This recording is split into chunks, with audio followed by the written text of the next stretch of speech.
Hello everyone, this is Zeeebo and welcome to this AFK journey video. So in today's AFK journey video, we're going to talk about the Celestial Hypogean Priority Guide, Pre-Cryonaia. So Cryonaia is an upcoming unit for the Chains of Eternity season. So she's currently in the Pioneer testing server and will be released on the global site in about 2 weeks time. Will be coming to the VN site in about 1 week's time. So we will be expecting her to drop and have her proper kit confirmed in the next few days. So based on more testing in the future, based on all the different team combos you can come up with her, we will talk about her priority later on. So for today's video, we'll talk about all the Celestial Hypogean unit before Cryonaia, right? We'll talk about the unit's usage briefly and talk about their priority towards the end of the video. So for the very first unit, let's talk about Berial.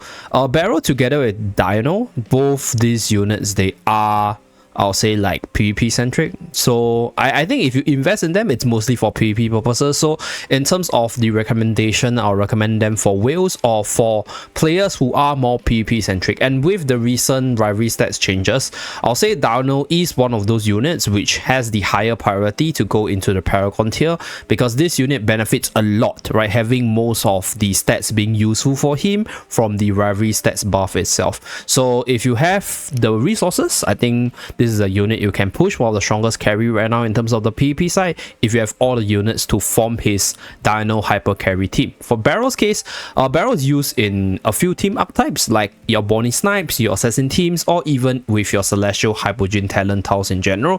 So pretty okay unit in terms of team versatility, but power level wise, I think it's slightly lower compared to Dino in general. So that's for these two PvP characters. And for Scarlita's case, Scarlita can still be used for certain AFK stages to deal with anti-revives as well as inbound units, but in most cases in Chains of Eternity season, this unit is more PvP centric for the shielding as well as the massive hammer and insta-kill. But in terms of her meta level right now, I think she's usable but not as meta or not as prevalent as she used to be. So not a very high recommendation, but if you want to actually get her for the insta-kill purposes against Torrent, against Talene, or against Tarsi in general, I think you can definitely get her, but then just know that she's not as good as she used to be, right? Because the meta is a lot faster, the meta is not as friendly to how her team archetype wants to function with her. So that's for Scarlita's case, pretty low on priority right now, at least this season. Okay, so for the next unit, we have Reiner right here. I'll say Reiner is a unit which is still generally versatile. Like, you can see him being used in multiple Dream Realm bosses. In fact, I think all Dream Realm bosses will have a Reiner in a top team. And this unit this season has received quite a powerful magic charm ability, which renders him decently useful even in the late game because of the attack buff as well as true damage conversion.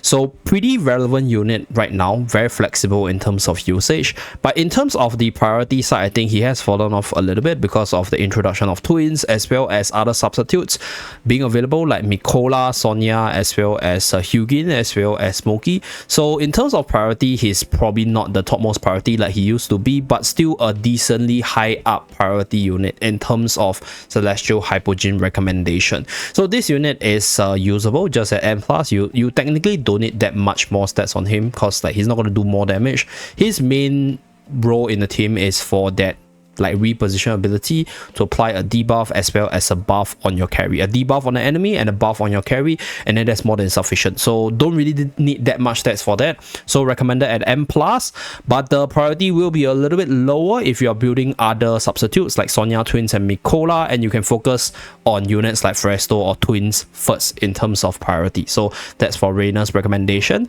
Next we have our Phraesto. I think Phraesto is still the king in terms of overall usage, in terms of power level, because you use Phraesto in AFK stage deficit push, one of the strongest deficit units, one of the strongest all-around units as well, even though he's not used in every single Dream Realm boss, but he is still decently usable for most of the Dream Realm bosses because of the HP percentage damage as well as his insane versatility to do multiple different stuff like spawning additional body, casting additional ultimates, providing taunts for the control against Olsen, for example. So this unit has a lot going for it in terms of versatility. So in terms of priority, I'll say it's between Phraesto and twins in terms of the topmost priority, because I think Phraesto right now is the best tech and Phraesto has lesser substitutes in terms of being a good tank compared to Twins, whereas for Twins case you have a lot more substitutes for what Twins can do.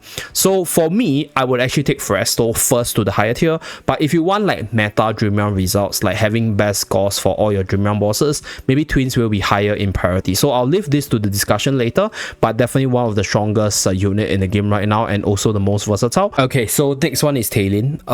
For Talene's case, I think this unit is pretty in the middle of the pack. Like, I think Talene has usability in PvE, like in certain Dream Realm bosses, in certain PvE contents like Relentless Rumble, or game modes where she's able to channel her ultimate and deliver maximum damage through her insane magic damage potential. But the Talene in PvP is also decently powerful there, because Scarlita is a unit which is not as prevalent, right? So being like the direct counter, without Scarlita, I think Talene is pretty strong there, because she can keep on coming back to life for the ultimate spam, as well as offering that additional body to take some damage for the other units. So generally speaking, I think Talene is also generally viable in multiple game modes. Obviously not the highest of the pack, so you can definitely go for her, but I think you have better options like Phraesto, Twins, as well as Reiner on top, and even Harak. So this is a unit which I think if you are not into her design, or if you're not planning to use her in all the different PvP teams, I think she is a unit you can hold for later or skip totally. So that's for Talene's case. In general, I think for her, minimum Supreme Plus, same thing to unlock the EX15 for the revive ability. So that's for Talene's case, but similar to, for example, like Phraesto, right? S is enough, but if you're using her as your main damage dealer or main unit, I think Supreme Plus for her would make her a lot better. So that's for Talene's case. And then we have the next one, Dun. Dun is similar to Berial as well as Dionel, is a strictly PvP centric character in this meta. I think Dun has always been a PvP centric character, so I'll just recommend him mostly for the whales or PvP centric players. But I'll say Dun is a unit which is pretty decent for Paragon tier push, because his viability in PvP will stay relevant for quite a bit, because his ability to completely seal your opponent's ultimate, as well as counter certain matchups like Iron matchups or teams that are reliant on their ultimate for them to excel, that's where Dun comes in and just shuts them down. So in terms of the priority side, if you have the resources, I think he is also one of the units that we can push for the Paragon tiers towards the higher numbers itself. Then for the next unit, we have Harak. So Harak is, I'll say, like a really good unit, but towards endgame contents, because in the earlier stages of the game, I think Harak is not as spectacular, but this is a unit where his damage output scales with stats. So the higher level you are, the more stats you have on your equipments as well as your levels itself, this unit will scale up to be one of the best carry towards the end game. So very powerful carry, used in multiple different game modes as well.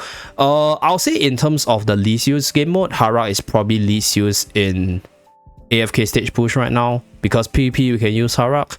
You can use Harak for obviously Relentless Rumble, similar to Talene.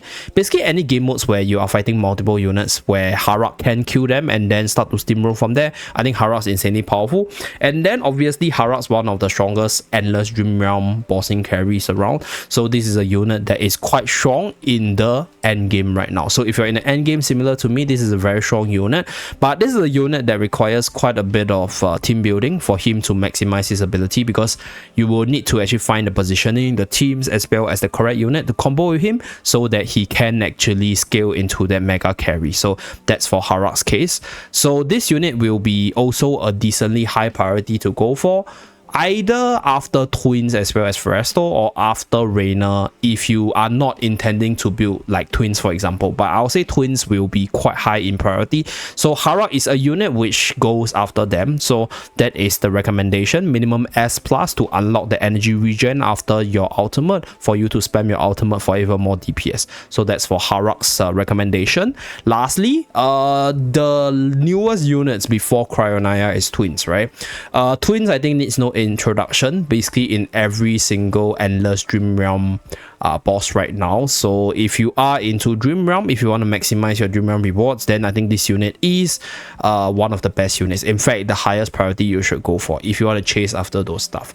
In terms of the PvP side, I think Twins is usable. There are a lot of team options where you can run Twins with multiple different units, and that's why I'm also giving this unit, I'll say T0.5 in terms of PvP, T0, T0.5, because like in terms of versatility, Twins is there, right? So is Twins the strongest unit or strongest pairing of units? I think that is questionable, but then if you consider the fact that you can put Twins in multiple teams and then you can see teams work there, I think they are quite decent. So generally speaking, I'll say this is the most versatile, as well as one of the strongest support in the game right now, with a ton of good buffs for the team, as well as control immunity, which is very important. So generally speaking, this will be the topmost priority for all players for general versatility and overall support prowess.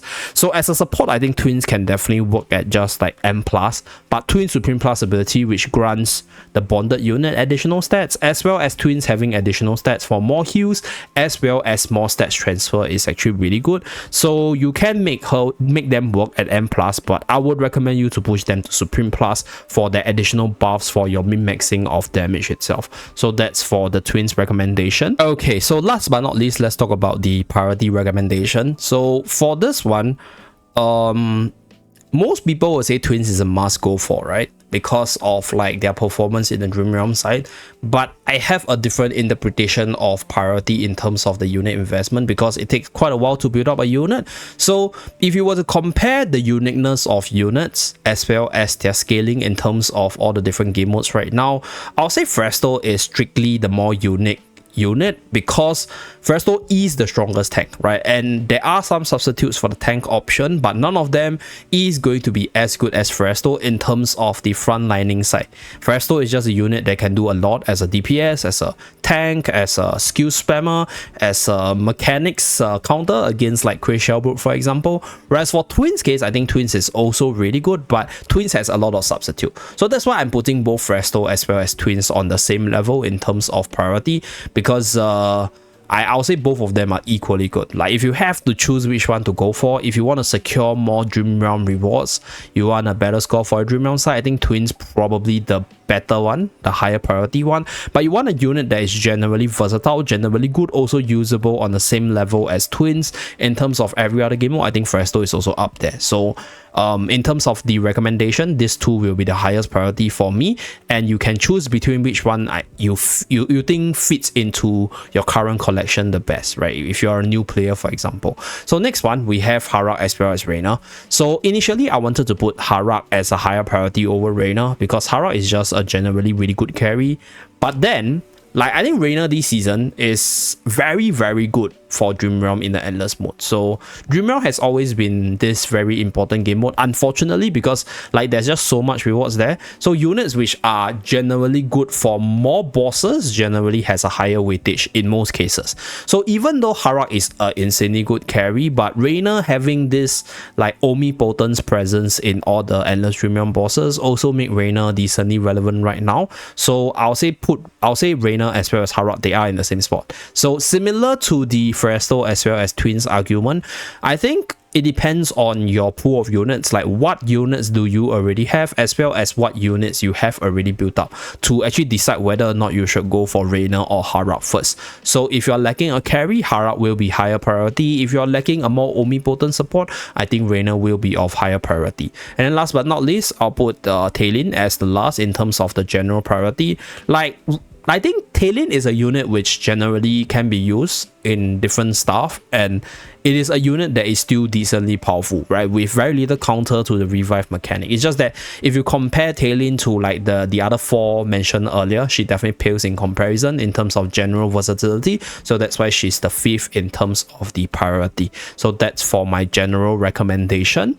The next one, we have the PvP side. So if you ask me for my top 5 units for PvP or recommendation for versatility, I'll recommend these 5. Talene and Dionel has always been a very solid PvP comp, still one of the strongest teams around, very powerful if you have stats as well as the units to make them powerful. Twins is really versatile in terms of team building, although Twins might render you weak to Reiner comps, but generally speaking, if Twins is able to pull off their ultimate, you pretty much just win the game in PvP. So quite a powerful unit there, but there are some conditions. So versatility as well as power level makes Twin one of the top PvP recommendation for me. Then we have Talene. I actually wanted to put Scarlita here, but right now I think the meta is not that friendly to Scarlita because the meta is very fast. We have Bonnie, we have Haraks running around, and these units, they just steamroll you before Scarlita's able to build up and then slam the floor. So Scarlita is still usable, but it's just that the meta is not friendly for her, at least for this season, so that's why she's not in my top 5 recommendation. So Phraesto is the best tank in terms of the PvP side, other than Dun. Like Dun shuts down most of the PvP archetypes, but Phraesto is this very good tank that can be ran in multiple different teams with different units. So versatility as well as power level is also there for Phraesto, so that's why I put them in the top 5 in terms of the PvP recommendation. So that's pretty much it for this Celestial Hypogean priority guide. Hopefully this guide is helpful, and let me know what's your opinions on the different units, if you have a different opinions from me, and whether or not you are focusing on certain units to a certain tier, and why are you focusing on them. So that's it for this video. Thank you very much for tuning in. I'll see you guys again in my next video. Bye guys.